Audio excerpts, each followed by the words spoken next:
maravilla esto de la fábrica del espectador de Caravaggio, una obra maravillosa en la que estamos hoy disfrutando con un texto extraordinario donado por nada menos por la Biblioteca y los Museos Vaticanos.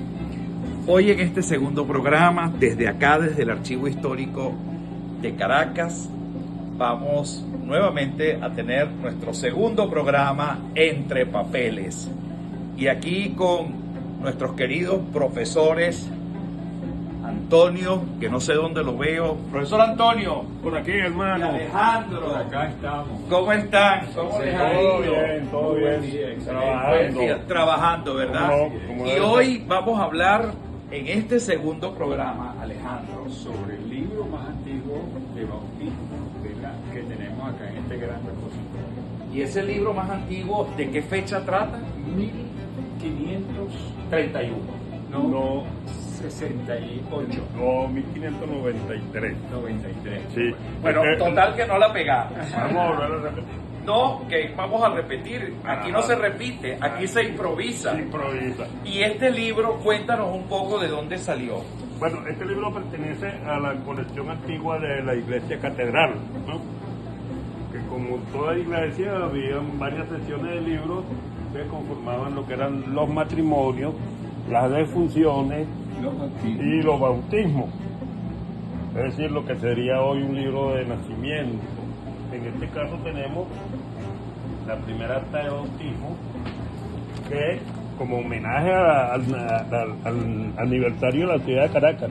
Aquí está la fecha, en 1593, de esa acta. Esa acta corresponde a una señora o a una joven llamada Juliana, que era del servicio de Alonso Andrea de Ledesma, ni más ni menos. Wow. Y te iba a preguntar, profesor, el papel, porque estamos hablando del siglo XVI, Sí, finales del 16. finales del XVI, es decir, las innovaciones de la imprenta no eran muy antiguas, es decir, se estaban implementando, el papel tenía una nueva calidad. ¿Qué calidad de papel usaban para estos libros? Bueno, era papel de alta calidad, en cierta medida. Aquí podemos observar incluso que hay una restauración, porque estamos notando. Sí, se ve perfectamente. Claro, a pesar de eso, claro, hay que considerar el tiempo que ha pasado, ¿no? Sí. Pero era papel italiano en algún caso, español en otro caso, pero era un papel de muy alta calidad. Aquí tenemos, por ejemplo, que también pertenece al archivo, este documento de 1816, ni más ni menos. Qué belleza. Lo recogimos porque tiene la firma del arzobispo Colly Pratt. El gran Colly Pratt. El gran Colly Pratt. El momento en que, bueno, faltaba poco para que él fuese desterrado a España en aquel momento.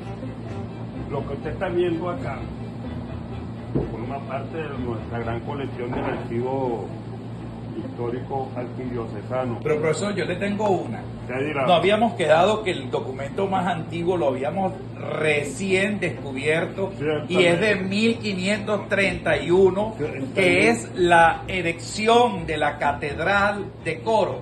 No sé, digo yo, porque me tiene así como que, bueno, ¿cómo es eso? Como en ascuas.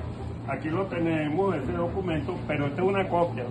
Alejandro, yo te quería preguntar, si este documento encontrado es el más antiguo de este archivo, automáticamente puede ser el más antiguo que tiene la nación venezolana.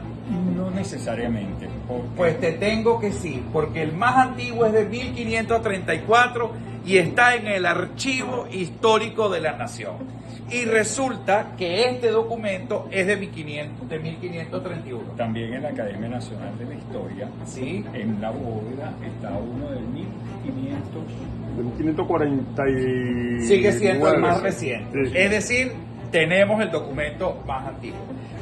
Profesor Antonio, Dígame. como historiador, sobre todo como paleógrafo, cuéntenos un poco esta maravilla de archivo que tenemos. Los invito a recorrer rápidamente el archivo histórico de Caracas, que es, pudiésemos decir, uno de los sitios más importantes de la arquidiócesis de Caracas, porque aquí está la memoria histórica, no solo de la iglesia venezolana, sino especialmente la memoria histórica de una tierra maravillosa que nos ha visto crecer. Adelante.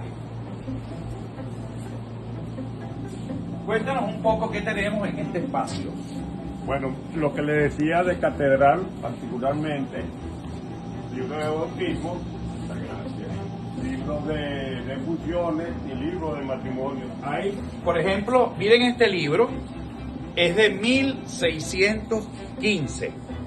Es increíble, profesor. Además, me da, digamos, casi que escrúpulos tocarlo con los dedos para no de alguna forma, pero miren la escritura y cómo acá con detalle a detalle se va certificando y construyendo la historia de nuestra querida iglesia venezolana. claro, hay una cosa, padre, que hay que poner de bulto acá, ¿no?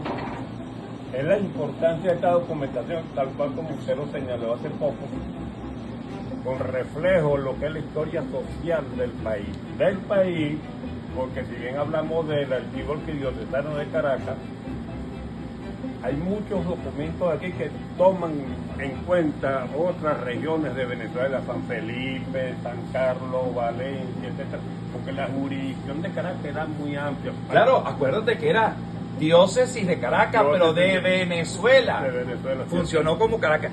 ¿Es cierto, profesor Alejandro? Es así. ¿O me estoy equivocando? No. Bueno, vamos a seguir entonces adelante. Bueno, y aquí tenemos una fabulosa biblioteca, ¿verdad? Una cosa. Extraordinaria. ¿Qué le parece esta biblioteca? La biblioteca de los cardenales.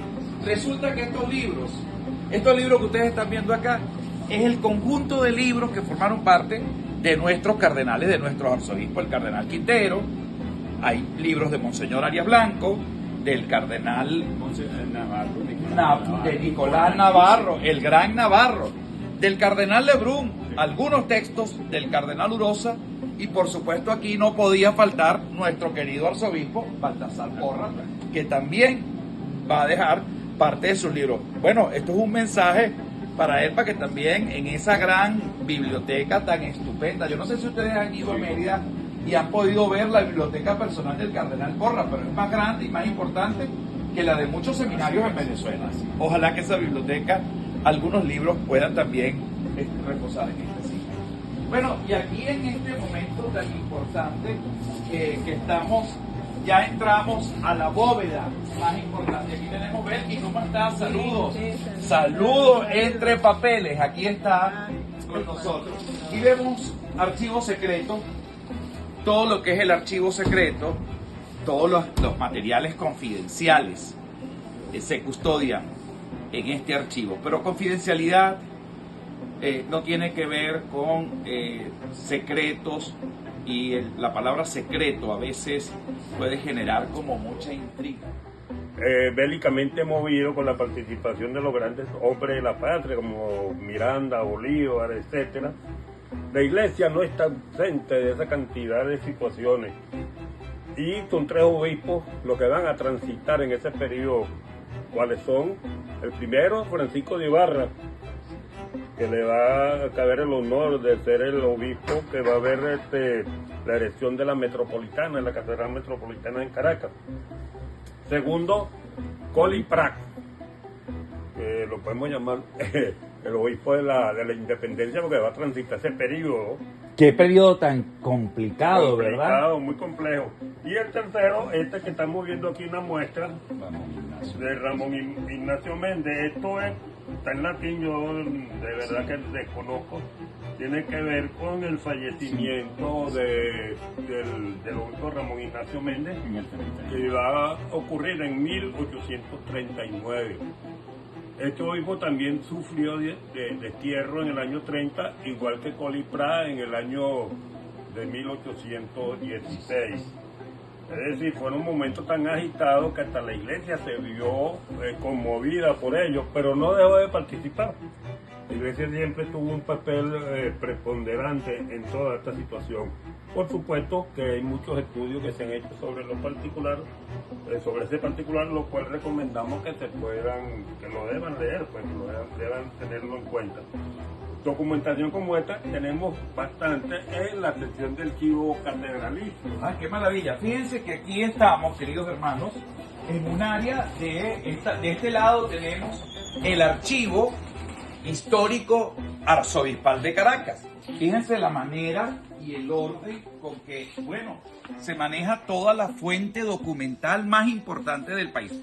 En esta área hay un microclima donde está perfectamente controlada la temperatura, sobre todo la humedad, y que permita, con las condiciones que rigen los archivos históricos, donde reposan las fuentes documentales, pues tienen que haber unas condiciones y hay una normativa internacional y nuestro archivo pues cumple actualmente con eso, y sabemos que no es mentira que el cardenal Porras ha sido el gran promotor y defensor de la custodia, la preservación del patrimonio documental en Venezuela, y por eso él, a la cabeza de esta gestión, ha querido reivindicar y valorar esta fuente documental, que además es de primer orden.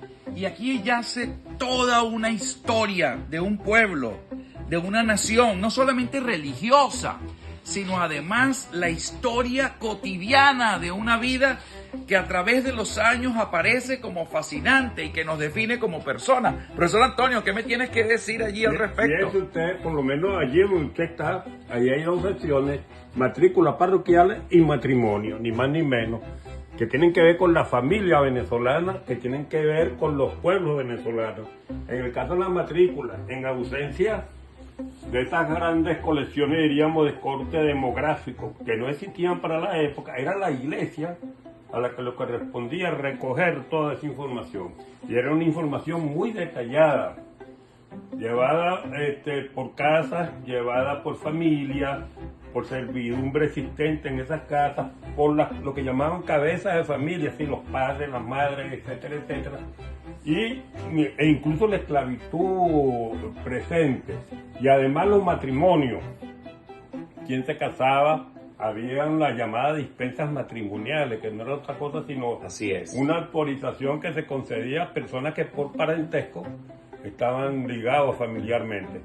Entonces, como podemos observar, trasciende, como decía el padre hace rato, el solo hecho eclesiástico de la iglesia y se va al hecho social. Y es muy importante porque ante la ausencia de información histórica, en otros archivos lo van a conseguir exactamente acá. Y yo quiero, profesor Antonio, vamos a abrir aquí esta bóveda que es de una riqueza impresionante. Este que está aquí, que ustedes ven acá en este archivo, está el archivo del Cabildo Metropolitano de Caracas, que además, déjeme decirle, aquí se recoge cualquier cantidad de información. Cuéntanos un poco. Ya está el profesor Alejandro poniéndose los guantes para entrar en trabajo profundo. Y el profesor Antonio me está haciendo señal con este libro. Cuéntame, ¿qué tenemos acá? Este es un índice que preparó Juan José Guzmán, que estuvo 40 años como secretario y fue un hombre impecable. Fue secretario inclusive con don Mariano Martí. Y en esos 40 años ese caballero hizo un trabajo minucioso y extraordinario de llevar en cada parte, por cada año. Pero miren la letra, impecable. Impecable, totalmente Desde impecable. 1598, por ejemplo. Increíble, Sí, profesor. señor. Qué Sí, fascinante poder entrar en la historia. Sí, señor. Qué emoción uno siente, ¿verdad? Seguro, En poder seguro, reconocer seguro. toda esta maravilla. Fíjense que todo lo que ha costado construir lo que hoy con tanto sacrificio nos toca continuar para que las generaciones futuras puedan conocer esta maravilla de archivos, que además, déjeme decirle, ya empezó desde hace un tiempo a ser digitalizado. Ya hay algunas áreas de este archivo que han sido completamente digitalizadas. Esperemos que en los próximos 3 años este archivo quede totalmente digitalizado, de manera que preservemos la información para generaciones futuras. Bueno, profesor Alejandro. Y gracias a Monseñor y a usted por el impulso que le ha dado. ¿Qué monseñor? Ah, Al cardenal Porras, que ha estado siempre aquí metido y además Es un hombre de historia. Es un hombre de historia y es un hombre que hizo historia. Así es. Bueno, aquí llegó el programa, profesor Antonio. Yo los invito con estos dos muchachos que se entrenan en el deporte de la investigación y son unos campeones. El próximo martes tenemos Entre Papeles y tenemos que ya ir metiéndonos en alguna fase importante de la historia.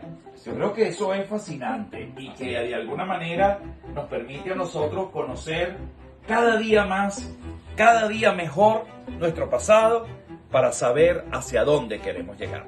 Muchísimas gracias por su atención y hasta un próximo programa Entre Papeles.